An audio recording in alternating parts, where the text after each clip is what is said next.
परीक्षाओं में सबसे महत्वपूर्ण रस है। रस का अर्थ है आनंद। इसमें अनेक प्रकार के प्रश्न हमसे पूछे जाते हैं, जैसे रस के प्रवर्तक कौन थे,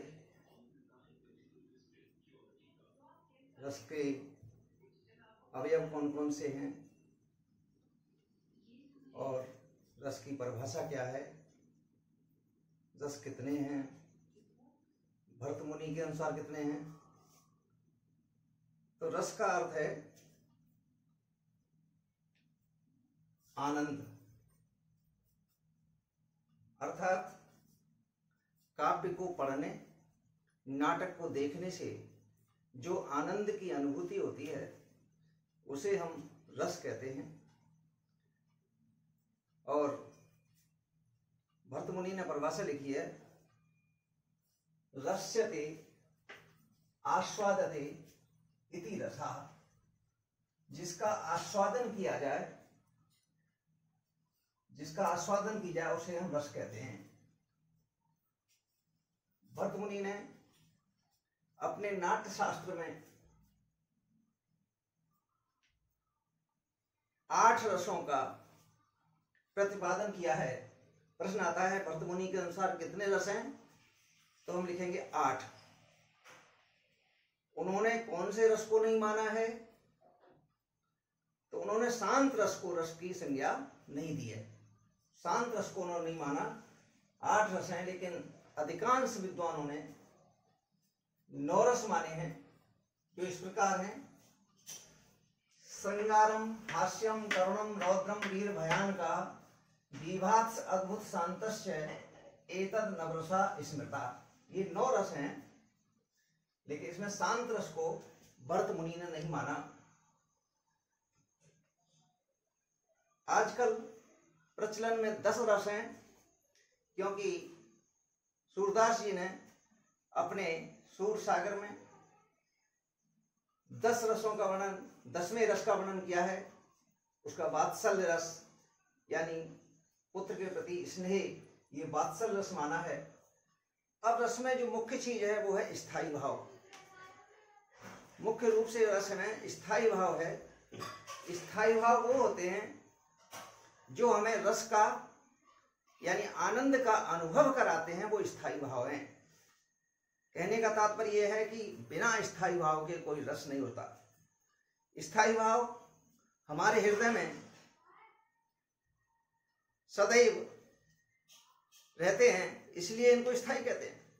लेकिन सचेतन मनुष्य के हृदय में अनुकूल समय होने पर आवश्यकता अनुसार जागृत होते हैं, इन्हें स्थायी भाव कहते हैं। स्थायी भाव का होना बहुत जरूरी है, क्योंकि स्थायी भाव ही रसों का अनुभव कराते हैं। बिना रस के कोई काव्य अच्छा नहीं होता। विश्वनाथ जी ने अपने साहित्य दर्पण में रस के विषय में लिखा है कि रसात्मकम वाक्यम काव्यम। जो रसात्मक काव्यम वाक्यम काव्यम, जो रसात्मक वाक्य है वही काव्य है। अर्थात जिस वाक्य में रस है, वाक्य जो बोला जाता है उसमें रस है, वही काव्य है असली। तो इसलिए उन्होंने आगे कहा कि काव्यस्य आत्मा रसम। काव्य की जो आत्मा है वो रस है, नहीं तो काव्य नहीं बन सकता बिना रस के। अब इसमें इनके स्थायी भाव, श्रृंगार रस का रति, हास्य का हास, करुण का शोक, रौद्र का क्रोध और वीर का उत्साह, भयानक का भय, विभात्स का जुगुप्सा जिसे घृणा भी कहते हैं, अद्भुत का आश्चर्य और शांत का निर्वेद, वात्सल्य का वत्सलता। इस प्रकार से 10 रस हैं। यदि किसी का भी स्थायी भाव पूछा जाए प्रतियोगिता में तो हम लिख सकते हैं।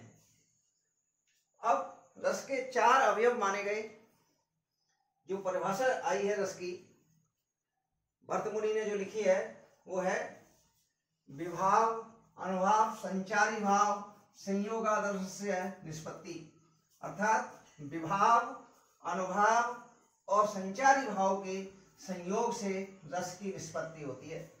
रस में ये चार अवयव होने चाहिए, विभाव होना चाहिए, अनुभाव होना चाहिए और संचारी भाव। स्थायी भाव तो है ही है, स्थायी भाव तो रस का अनुभव कराता है। तो ये रस की उत्पत्ति में, निष्पत्ति में ये सहायक होते हैं। विभाव दो प्रकार के हैं, एक आलम्बन और एक उद्दीपन। आलम्बन जिसके कारण आनंद का अनुभव हो वो आलम्बन है, और जो प्रबल करे वो उद्दीपन। यानी जो आनंद को तेज, उद्दीप्त, प्रबल करता है वो उद्दीपन होता है। ऐसे ही अनुभव है, अनुभव जिसके कारण से रस उद्दीप्त होकर तेज होता है वो अनुभव है। अनुभव प्रायः दो प्रकार के हैं तो चार प्रकार के, लेकिन दो प्रकार के हमें याद रखने चाहिए। अनुभव दो प्रकार के हैं। एक है सात्विक अनुभव, ऐसे अनुभव जो अपनी इच्छा अनुसार रस को उद्दीप्त करते हैं, स्थायी भाव को उद्दीप्त करते हैं इच्छा अनुसार, यानी अर्थात बिना प्रयत्न के, जिसमें कोई प्रयत्न नहीं करना पड़ता तो वो जो है उद्दीप्त कर देते हैं स्थायी भाव को। उन्हें हम जो है वो सात्विक अनुभव कहते हैं। और जिनमें प्रयत्न करना पड़ता है, जिनको प्रयत्न अपने इच्छा अनुसार करना पड़ेगा, उनको हम कायिक अनुभव कहते हैं। अब है संचारी भाव। संचारी भाव जिनके माध्यम से रस में के अंदर निहित जो भावना होती है, जो भावों को संचारित करते हैं, वो संचारी भाव होते हैं। अब प्रश्न आता है कि संचारी भाव की संख्या क्या है? संचारी भाव है 33। 33 संचारी भाव हैं। लेकिन कभी कभी आ जाता है कि देव के अनुसार संचारी भाव कौन सा है, तो देव ने 34 संचारी भाव माने। 34 यानी 34 माह जो है उन्होंने छल को भी संचारी भाव माना है। और अब आलम्बन के भी दो भेद होते हैं। आलम्बन जो विभाव है उसके भी दो भेद होते हैं। एक आश्रय, जिसके हृदय में स्थायी भाव जागृत होता है, वो आश्रय। आश्रय मानी निवास। किसके हृदय में हो रहा है? जिसके हृदय में होता है वो आश्रय, और जिस कारण से हो रहा है वो विषय। इस प्रकार आलम्बन के दो भेद हैं, आश्रय और विषय। यदि हमने ये सारी चीजें ज्ञात कर ली तो फिर हमें रस जो है बड़े आसानी से हो जाएंगे। रस की परिभाषा में सब कुछ दे रखा है। विभाव, अनुभाव, संचारी भाव संयोगात् रस से निष्पत्ति, यानी विभाव, अनुभाव और संचारी भाव के संयोग से रस की निष्पत्ति होती है। किसी भी रस की परिभाषा इससे आगे चल के बताएंगे। इसी परिभाषा के आधार पर हम प्रत्येक रस का स्थायी भाव लेकर के ये चार चीजें याद करके बहुत जल्दी से, अतिशीघ्रता से हम रस का प्रयोग कर सकते हैं सेकंडों में।